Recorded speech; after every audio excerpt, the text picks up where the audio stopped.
The new iPhone 13 debuted today by Apple, and it will come in 4 different versions, including Mini, Pro, Pro Max, and Mini Pro and Pro Max, rather, so 3 different versions, and will also be available September 24th. That design hasn't changed very much from the iPhone 12. It's got a new Super Retina display that's 28% brighter and all-new wide-angle camera, which everybody likes. That system is on board along with better image stabilization. The battery lasts about 2 hours longer. For geeks, there's a new 5-nanometer A15 Bionic chip, which is 50% faster than the competition, and its GPU offers 30% better performance. Price ranges from $700 for the Mini, $1,100 for the Pro Max. I will have to say this, why are phones so expensive now? I don't know. I heard a whole bunch of words in there that didn't make sense to me, and then I heard $700, $1,100. I said, oh, I know what that means. That means coming out of the pockets. That hurts. I'm that person now where, like, my husband was like, Lexus, it's time for a new phone. I'm like, oh, no. This one works. Right. I got to that part. This one works just fine. I'm tired of paying these people. I'm telling you. I'm like, this one's paid off. It's fine. So, of course, that's when it starts acting up. But, we just going to pray on it and keep it moving. How about you? Yeah, I think I need to pray on that. I'm team, if it works, let's not. There we go. Let's not do anything to change this. Let's not fix the phone and break the pockets. Thank you know what you. I mean? Let's not do that. Facts. T-shirt. That's another T-shirt. Boom.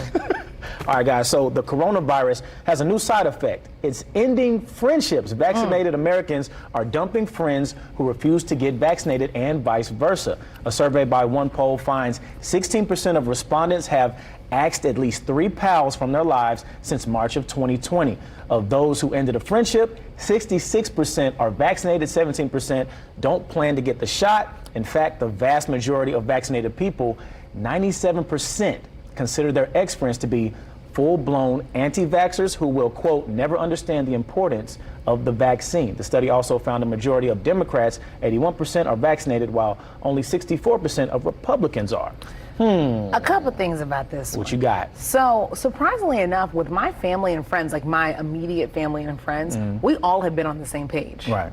Which was nice. So I guess that means that I hang out with a lot of people who are like-minded with myself. Now, I've had a couple friends where I'm okay that they don't feel the same that I do. Yeah. But we've had to have some cocoa melon lessons. Some heart-to-heart, please and thank you. Hello. These are the nice words we can say. Yes. Instead of some of that nasty stuff on social media. So, like, did everybody not get 5 gold stars, in kindergarten for being nice and polite? People skipped out that golden rule, just treat others like you'd like to be treated. People just la la la la. Right. I'm like, we are adults. So that's the thing that makes me sad, because I feel like it's okay to be different, but respect is not. Key. Yeah, like we have to have respect. If we don't have respect, we don't let's have a conversation, not an argument. Yes. And it's okay to agree to disagree. Exactly. Yeah. Look at us. I feel like we be in the same. We on the same page today. Yeah. See. Hey, listen to this. 1/2 of Americans knew that their partner was the one the instant that they met them. For the other half, it took up to 2 years to decide whether they wanted to be with their partner for the rest of their lives. That's the takeaway from a one-poll survey of 2,000 Americans who have been with their significant other for an average of 6 years.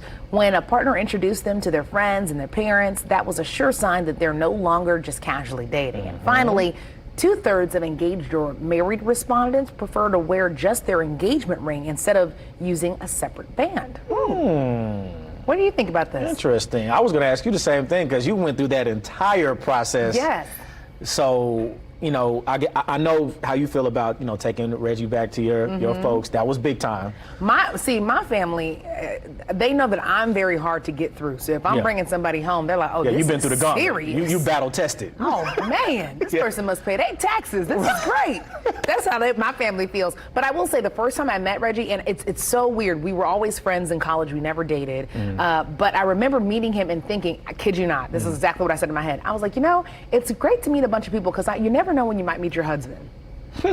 Like, I had the most random thought. Foreshadowing. I was like a new freshman. I was looking good. You knew on campus. I was like, okay. Yeah, I did. Yes. I gave my person a, what do we call that, a 6-7 year friend zone. Yeah, we know apprenticeship. Go ahead, tell the people. So, that kind of took a while. I mean, we're here now, though. Right. It took a while. She won't never let me live it down. It's like, do I look like the married type now, or do I look like your girlfriend now? I'm like, but did you know something was neither one special? of us. Yeah. Regardless if you knew what it was going to be called, did you know that something was special? I knew it was definitely going to be a friendship that would last a long time. See, I like that. If you're not friends, it's not going to, because let me tell you, honey, love is not enough. They're going to get on your nerves. But now, if I walk in the door talking about friend, anything, I might as well walk back out the door. Well, you heard it here first.